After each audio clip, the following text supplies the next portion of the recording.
하나님의 말씀은 신명기 28장 25절에서 35절까지의 말씀입니다.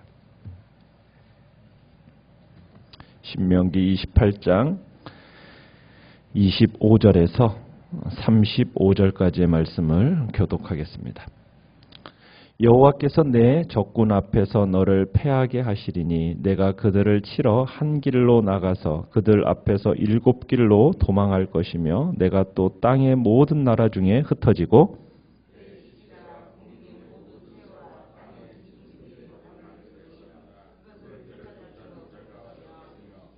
여호와께서 애굽의 종기와 치질과 괴혈병과 피부병으로 너를 치시리니 내가 치유받지 못할 것이며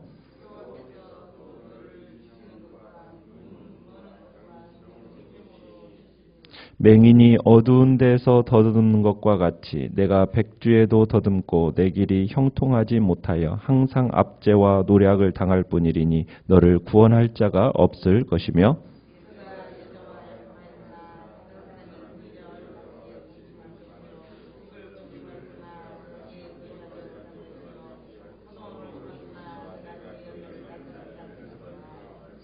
내 소를 내 목전에서 잡았으나 내가 먹지 못할 것이며 내 나귀를 내 목전에서 빼앗겨도 도로 찾지 못할 것이며 내 양을 원수에게 빼앗길 것이나 너를 도와줄 자가 없을 것이며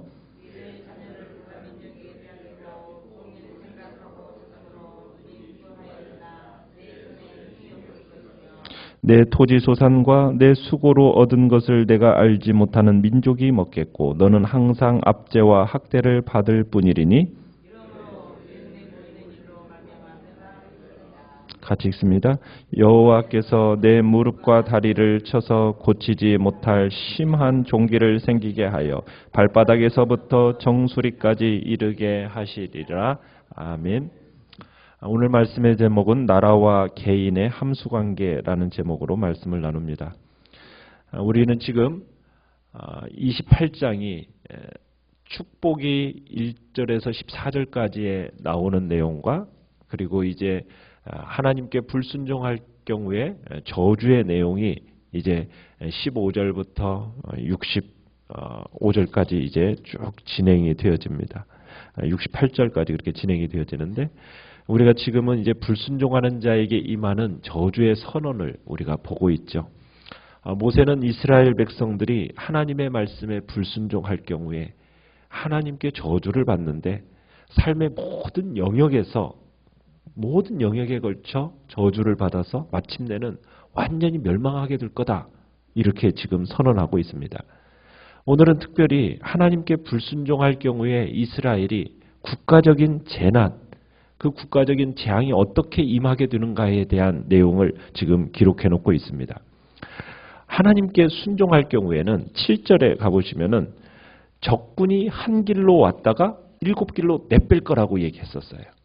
그런데 하나님의 저주가 임하면은 이와 반대가 되어집니다. 25절에 보시면은 적군이 어떻게 보면은 이스라엘이 한 길로 적군을 치러 갔다가 어떤 일이 있게 된다고요? 7길로 도망가게 된다는 겁니다. 하나님께 순종할 때는 열방이 이스라엘을 두려워했었습니다. 그런데 25절에 보면 이 열방에게 처절히 할 만큼 죽임을 당하고 또 남은 사람들은 어떻게 된다고요? 모든 나라 중에 흩어져 버린다는 겁니다. 심지어는 어떤 일까지 일어나느냐? 26절에 보면 내 시체가 네 시체를 치워줄 사람이 없다라는 거예요. 도리어 뭐가 된다고요? 짐승들의 밥이 될 거라고 얘기를 하고 있습니다. 적에게 죽는 것도 안타까운 일인데 그 뒤에 시체가 내팽개져서 어떻게 보면은 짐승의 밥이 된다라는 것은 엄청난 수치를 타는 거죠. 장례식은 고사하고 짐승을 쫓아줄 사람도 없습니다. 어떻게 보면 고대 근동에서는 사람이 죽어서 적절한 장례식이 치러지는 것을 굉장히 중요한, 문화의 중요한 부분으로 생각을 하는데 들에 흩어져서 짐승들의 밥이 된다? 이것은 죽음의 최악의 상황의 모습을 지금 표현해주고 있는 겁니다.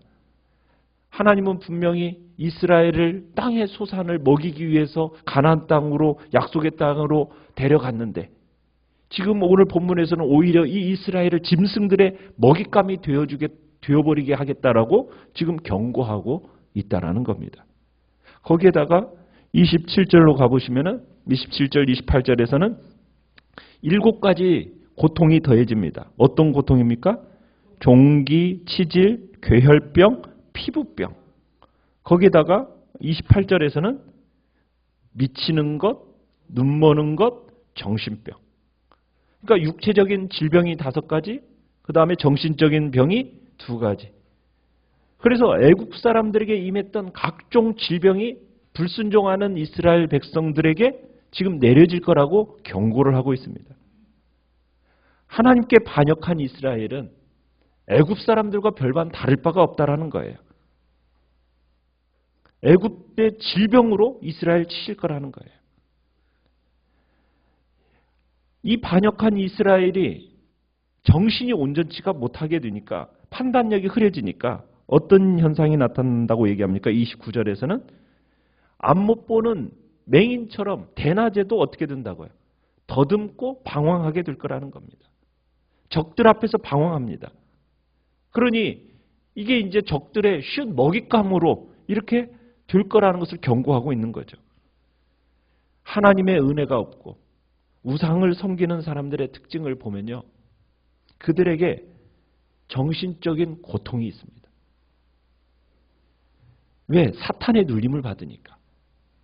정신이 정상적일 수가 없어요. 그러다 보니까 자살도 많고요. 정신병도 많아집니다. 여러분, 하나님을 믿다가요. 하나님을 버리면 어떻게 돼요? 더 미쳐버립니다. 더 미쳐요. 하나님의 은혜가 있다가 없어지면요. 그것은 정신적인 갈급함이 엄청 심해지면서 더 미쳐지는 거예요. 견디지를 못하게 되는 겁니다. 낮에도 더듬으면서 다니게 된다는 거예요. 길이 형통하지 못하는 겁니다. 항상 압제와 노략을 당하게 된다는 거예요. 이게 정말 하나님을 섬기다가 떠나간 자들의 모습입니다. 몸도 정신도 온전치 못하니까 이 적의 상대가 안 되잖아요. 그러니까 전쟁에 패하게 되는데 전쟁에 패함으로 말미암아 어떤 현상이 나타납니까? 그 다음에 보시면은 30절에서는 어떤 일이 일어난다고 얘기합니까? 군대에 가서 지금 약혼한 여자와 약혼한 사람이 지금 이 사람과 함께 살 수가 없어요. 집을 건축을 했는데 그 집에 거주하지 못합니다. 포도원을 심었는데 그 포도의 열매를 따먹지를 못해요. 소를 잡아도 어때요? 목전에서 잡았는데도 빼앗겨요. 양도 빼앗기고 그런다고 해서 누가 도와줄 사람이 있느냐? 아무도 도와줄 사람이 없다라는 거예요. 자식들은요. 32절에 가면 침략자들에게 빼앗긴다고.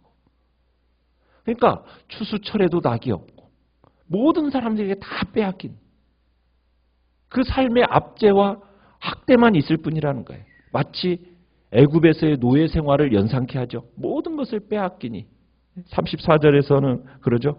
내 눈에 보이는 일로 말미암아 내가 어떻게 될 거다? 미치게 된다. 네 정신이 온전하지 못하게 된다. 하나님이 온갖 질병을 동원하셔서 이스라엘을 치시고 이방인들에게 시달리게 하시고 정신적으로 온전치 못하게 하시고 그래서 이 35절에서 이렇게 하죠. 발바닥에서부터 정수리까지 지금 온 곳이 성한 곳이 없게끔 묘사가 되어지고 있어요. 그래도 지금 돌아올 생각을 하질 않아요. 참 그래서 무서운 것이 뭐냐면 죄라는 것은요. 사람이라는 그 이성을 판단력을 마비시켜버립니다. 그래서 이게 분별력과 판단력이 사라져버려요. 그 멸망의 길을 향해 끊임없이 가는 거예요. 너무너무 안타까운 모습이죠. 오늘 우리가 하나님의 백성된 우리가 지금 하나님께 순종하는 삶을 사느냐 하나님께 불순종하여 거역해서 제멋대로 사느냐 이것에 따라서 지금 어떤 일이 일어납니까? 축복받아 풍요로운 삶을 살 거냐? 아니면 저주받아 비참한 인생을 살다가 멸망하게 될 거냐? 이게 결정되어진다는 거예요. 뭐가 그것을 결정한다고요? 말씀에 대한 순종과 불순종입니다. 이 땅에서 우리가 정말 잘 사는 것이 어떤 재능의 여부로 우리는 생각하는 경향이 있어요. 그런데 재능의 여부가 아닙니다. 열심히 일한 것이 우리를 풍요롭게 만드는 게 아니라는 거예요. 우리 인간의 성패가 무엇에 의해서 결정된다고요? 하나님 앞에서 순종과 불순종에 의해서라는 거예요. 왜? 인간의 생사화복을 주장하시는 이가 누구이기 때문에? 하나님이시기 때문에 하나님이 축복하시지 않으면 그 모든 일이 허사입니다. 그 모든 일이 저주스러운 삶을 살 수밖에 없다는 거예요. 인간의 재능이 아무리 뛰어나고 인간이 아무리 열심히 노력한다 할지라도 하나님의 축복이 없으면 그 모든 것이 허사가 된다는 거예요. 그래서 우리의 삶의 성패는 재능과 열심에 달려있는 것이 결코 아닙니다. 물론 재능과 열심, 이게 무관한 것은 아니지만 그거 이전에 더 중요한 것이 뭐라고요? 말씀에 대한 순종의 여부라는 겁니다. 우리는 하나님의 말씀, 그것에 순종하는 사람이 되어야 합니다. 교만함을 버려야 되고 나 자신을 의지하는 모습을 버려야 되고 오직 하나님의 뜻대로 살아가겠다라는 이 복된 결단만이 우리 안에 나타날 때 겸손히 그 뜻에 순복할 줄 아는 사람이 바로 하나님의 축복을 누리는 비결이라는 거죠. 여기서 우리는 지금 국가적인 재앙을 봐요. 이 국가적인 재앙이 결국에는 누구에게까지 그 삶에 그 영향을 미치는 겁니까? 개인의 삶에 이 영향이 미쳐지는 거예요. 그죠? 나라가 고난을 당하면은 결국 그 영향은 누가 받는 겁니까? 그 나라 안에 살아가는 개인과 가정과 사회가 결국에는 고난을 당하는 거예요. 어떻게 보면 국가라는 울타리 안에 우리가 살아가기 때문에 이 울타리가 주는 이 소중함을 우리가 깨달아야 돼요. 그러면 이 나라와 이 민족의 흥망성쇠를 주장하시는 하나님, 그 하나님의 보호가 이 나라와 이 민족 가운데 있기를 우리는 기도해야 됩니다. 이게 정말 절실히 중요한 문제예요. 왜? 우리가 이 땅에서 안전하게 정착하며 살아갈 큰 울타리는 바로 나라이기 때문입니다. 그래서 이 나라의 울타리로서 정말 잘 지켜주시도록 또 우리가 마음을 쏟아서 기도해야 하는 또 이유가 여기에 있는 겁니다. 하나님이 왜 이렇게까지 지금 세세히 이렇게 저주의 말씀을 하신다고요? 순종을 해야 되는데 우리의 마음이 어떤 상태니까? 부패하기 때문에.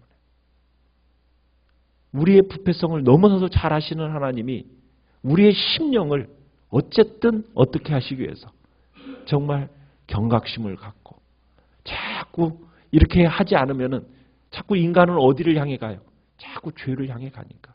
그래서 하나님은 이렇게까지 심각하게 우리에게 얘기하고 계시는 겁니다. 우리는 이 심각성을 정말 심각하게 받아들여야 돼요. 이건 나와 상관없는 일이다라는 식으로 생각하면 안 됩니다. 하나님의 말씀에 대한 두려움과 참으로 경외함을 가지고 우리가 오늘 한 날도 믿음으로 이 말씀 가운데 순종의 길을 정말 하나님이 주신 말씀 붙들고 순종의 길을 걸어가겠다고 참으로 주님 앞에 결단하시고요. 그리고 우리의 기도의 제목을 그저 우리 가정, 나 자신 여기에만 머무는 것이 아니라 우리의 기도의 제목이 교회와 그리고 또 이 나라와 이 민족을 위해서도 우리의 기도의 지경을 넓혀가시길 바랍니다. 이 나라와 이 민족이 복음 안에 뿌리 내리고 하나님의 뜻을 바르게 이끌고 나아가는 바른 길로 나아가는 귀한 나라가 되게 해달라고 민족이 되게 해달라고 주님 앞에 이 시간에도 기도하며 나가시길 바랍니다.